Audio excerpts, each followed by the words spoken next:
Welcome back to the Color Theory series. This is episode 10 and we're going to be looking at triads. It's a big episode since we have 52 different examples to get through for the triad color schemes, and you may be wondering how you can have 52 different permutations out of 12 colors for a triad. A lot of people would just see a equilateral triangle like this and figure out there is only 4 different ways of using this layout with 12 colors. However, triads are just 3 colors, and therefore you can have triangles like this, like this, like this, and even kind of like a line like this one. So we are going to go through all the different examples for all of these. So fasten your seatbelt because this one is going to be fast. So this is the first triangle we're going to be looking at,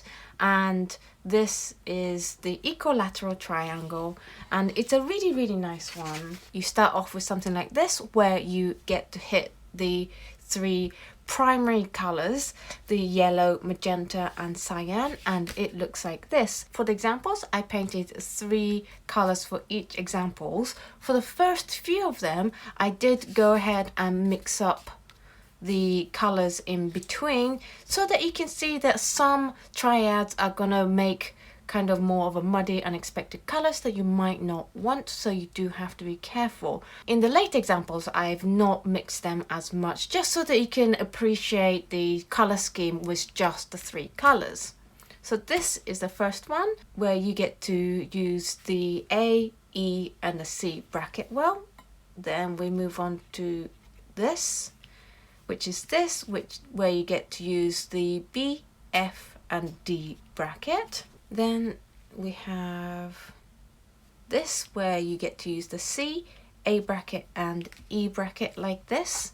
And as you can see, it has the potential to mix very dark neutrals as well if you end up mixing all 3. I find it amazing that the ultraviolet decided to move in so fast through the Scarlet Lake. And if you're wondering what colors I'm using for this, I have made a video about that earlier in the series, which I will link up here for you so you can see what colors to put in and in different brands. Next one, we move along another well and we go to D, B bracket and F bracket. And that's it for this equilateral triangle, because if we move one further on, we're actually back to A, E and C bracket, which is exactly this. The second triad we're going to be looking at is a lot more of a cheese wedge shape, where you get an apex of 1 color, and then we come down here and use 2 colors either side of the complementary color. And this is why sometimes this triad is called the split complementary color scheme, because you're going down to the complementary color and basically splitting it into 2. And this color scheme is really great because you are using the complementary colors almost, but it's not as in-your-face complementary as just using the 2 complementary colors. And it's also a great option if you want to use 3 colors instead of 2. So we start off with the apex pointing at the A, which makes the split complementary be the F and bracket B, and it looks like this. And with the split complementary, you can see that it can create a lot of neutrals, and that's obvious because it is mixing almost complementary colors, which we learned in a video. If you mix complementary colors or near complementary colors, you're going to get lots of neutrals, or as some people might call it, mud. Then we move on to the next one where we point at the B, and its tail ends are A bracket and C bracket, and it looks like this. So if you are using split complementary palettes, I don't recommend letting the colors mingle too much, because you can get a lot of this mud colors. Whereas if you just look at these 3 colors on their own without the mixed up neutral colors, they are really vibrant palette. And then we move on to this pointing at the C well, which create bracket B and bracket D as the tail ends, and it looks like this. Followed by pointing at the D, looks like this. And let's point at the E, which makes the split complementary colors the D bracket and F bracket. And actually, when it's not mixed up like this is actually my favorite color scheme of using the quinacridone rose, the phthalo turquoise, and a very light yellow green. And I actually did a series called Sanshoku, which means 3 colors in Japanese, using these 3 colors. So if you want to see what you can create with just one Triad color palette, I will link it in the description down below, my webpage for that series. Then we move on to pointing at the F, which creates the F, E bracket and A, which I also really like these 3 colors in combination, but probably not mixed up in the middle like this. Then we move on to pointing at the A bracket. So we have A bracket, F bracket and B color. And then I've stopped mixing the colors so much so you can really see how the 3 colors play against each other rather than having to see between the muted colors. So we have pointing at the B bracket, which is the ultramarine, and then A and C. Then we have pointing at the C bracket, B and D. Then we have pointing at the D bracket with C and E in the color scheme as well. And then finally we have 2 more pointing at the E bracket with D and F as it's split complementary, and then F bracket with E and bracket A. The next triad we're going to have a look at is this one. This one is a little bit shorter than the equilateral. The equilateral brings the points down to here.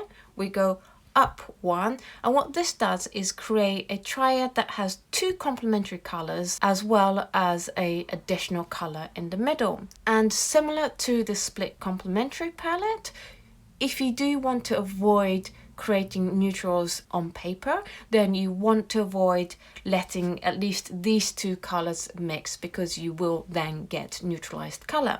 You're much better off either not putting the 2 colors down on paper at the same time, so like do 1 color, let that dry, do the next color, or just don't let it over mix if you're gonna have to put the 2 colors down together at the same time. So the first example is here, and that is with A, D and D bracket. Then we go to B, E and E bracket, which looks like this. They do look very tropical, these 2. And then you get F, F bracket and C. And then we have pointing at the D, A bracket and A, which is down here. And let's do the E. We have E here, B bracket here and B. Then we move on to F with C bracket and C. I really like these 2 colors together in particular. And then let's point out the A bracket. Then you have D bracket and D. We point at the B bracket, which gives you E bracket and E. Next we have one pointing at the C bracket, which gives you F bracket and the F color, and that looks like this. And then we have pointing at the D bracket, which then gives you A and A bracket. Then we have pointing at the E bracket, which gives you B and B bracket. Then pointing at the F bracket, which gives you C and then C bracket. Next triad, we are going to go even shorter than the triad 3 and go here. Because this triad uses colors that are quite close together, you have the main color, then you skip 1 well and then go to the next one. These tend to be a little bit more harmonious than the other triads we've seen so far. First we have one that points at A, and that gives you C and bracket E, followed by one that points at B which then gives you D and F bracket. Then you get very warm colors with C. That gives you E and A. Then we have D, which gives you F and B. And then we start turning a little bit cooler.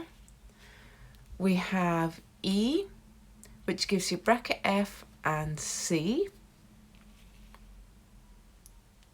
Then we have F, which gives you bracket B, which is the ultramarine blue, and then D.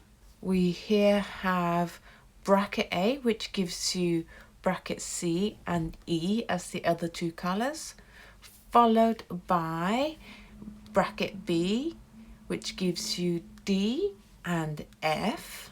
And then things start to get a lot cooler with bracket C, bracket E and bracket A, followed by bracket D, bracket F and bracket B. And finally for this triad we have E bracket, which gives you A and C bracket. Things are starting to warm up a little again. Then we have pointing at F bracket, which gives you B and then bracket D. And finally we're going to go even shorter. We've been going shorter and shorter and shorter triangle, which basically gives you 3 colors next to each other, which looks like this, and we call that the analogous colors. So let's take a look at analogous color schemes. And here the colors are really harmonious, they're really similar to each other. They're not going to stand out or like eye-popping colors as much as, say, the first triad. However, for experiencing temperature and heat and coolness, the analogous palette is brilliant. So first we start off here when we have the A, B and C colors, A, B and C. Then we move on and turn the heat up by going for B, C and D. Then we have very passionate colors of C, D and E, followed by D, E and F. And things start to go much cooler with E, F and bracket A, followed by F, A bracket and B bracket. And then I'm sorry, this should be right at the end, but I had to put it in here. It is the last combination, which is the F, A and B. And then we go right back to down here with bracket A, bracket B and bracket C. Then we have bracket B, C and D. Then we have bracket C, bracket D and bracket E. And finally for all the triads we have bracket D, bracket E and F, followed by bracket E, bracket F and A. And as I showed you earlier, you do also get the bracket F, A and B combination as well. So that was the triad color schemes. We covered 1, 2, 3, 4, 5 different ways of gathering together 3 colors. I quite like using triad colors because when there's only 2 colors, I kind of struggle to create lots of different interests and texture. However, 4 colors, as we see in the next episode, for me personally tends to become a little bit too many colors for me to juggle. So 3 is definitely my favorite. It's definitely worth having a play with the different kinds of shapes of triangles to see what triad combination is your favorite 3 colors. If you saw a color scheme that you really liked in this video, please do let me know in the comments down below which one was your favorite. Thank you so much for watching this video. Next episode we're going to cover the tetrad, which is 4 colors, and that will be the final episode of this color theory series. Thank you so much for watching this video. If you enjoyed it, do please give it a thumbs up. Subscribe to this channel if you haven't done so already, and I will see you in the next video. Bye!